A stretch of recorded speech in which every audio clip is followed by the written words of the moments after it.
એક બાજુ આકાશમાંથી અગનગોળા વરસી રહ્યા છે અને બીજી બાજુ જનતા તરસથી તરફડી રહી છે।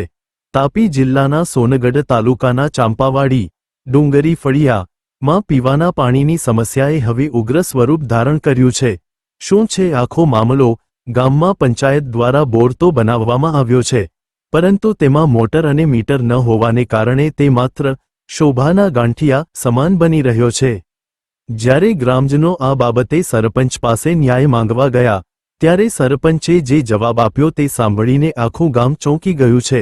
સરપંચનો વિચિત્ર તર્ક: જૂના સરપંચનું કામ હું કેમ કરું?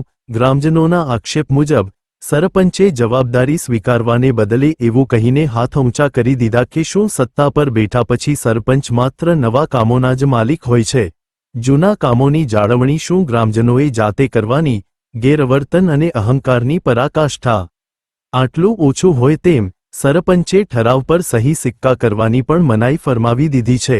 ગ્રામજનોનો આરોપ છે કે સરપંચે ઉદ્ધત રીતે કહ્યું, તમારે જ્યાં ફરિયાદ કરવી હોય ત્યાં કરો, હું કામ નહીં કરું। લોકશાહીમાં ચૂંટાયેલા પ્રતિનિધિનો આવો અહંકાર જનતા ક્યાં સુધી સહન કરશે? પશુઓ અને નાના બાળકો પાણી વિના હેરાન પરેશાન, કંટાળેલા ગ્રામજનોએ હવે ઉચ્ચ અધિકારીઓને લેખિતમાં રજૂઆત કરી ન્યાયની માંગ કરી છે। ગ્રામજનોની એક જ માંગ છે, તાત્કાલિક ધોરણે બોરમાં મીટર લગાવી પાણી પુરવઠો શરૂ કરવામાં આવે અને જનતા સાથે ગેરવર્તન કરનારા જવાબદારો સામે કડક કાર્યવાહી થાય। અરુણાબેન શિલેષભાઈ ગામિત। શું તકલીફ છે? પાણીની તકલીફ છે અમને। અમે મીટરની માંગ કરી પણ સરપંચ શ્રી ના પાડતા છે। આગળના સરપંચનો મીટર છે એટલે મારાથી એ કામ નહીં થાય એમ કહેતા છે। પાણી વગર શું શું તકલીફ પડે છે તમને?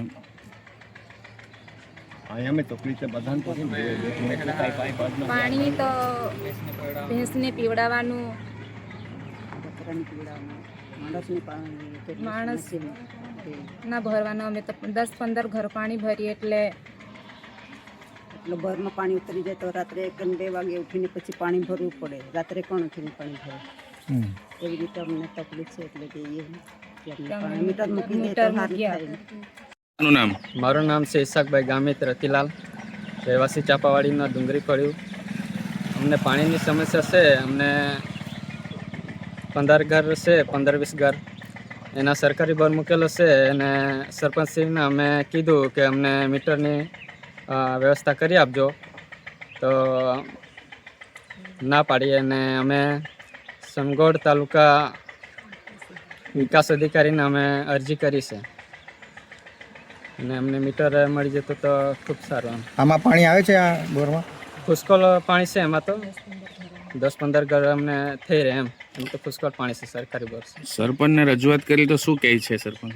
એ તમે જે કરવું હોય તે કરી લો, તમારા મેળે તમે મૂકી લો મીટર એમ કે। અન્ય જે પાણીની ટાંકીઓ છે ને જેટલા બોર છે ત્યાં મીટર મુકાઈ ગયા છે? એનું તો અમને નહીં ખ્યાલ, પણ અમારું સમસ્યા છે અહીંયા મીટર અમને જોઈએ એમ। સવાલ એ છે કે શું સરપંચની ખુરશી જવાબદારી નિભાવવા માટે છે કે માત્ર અહંકાર બતાવવા માટે? જો ગરમીમાં જનતા તરસતી હોય અને શાસકો જૂના નવાના ખેલ રમતા હોય તો સમજવું કે લોકશાહીમાં હજુ પણ સાહેબશાહી જીવંત છે। જોવાનું એ રહેશે કે તંત્ર આ અહંકાર ઉતારશે કે પછી ચાંપાવાડીની જનતાએ હજુ પણ તરસ્યા રહેવું પડશે। Sadiq Pathan, Tapi, number 1 news.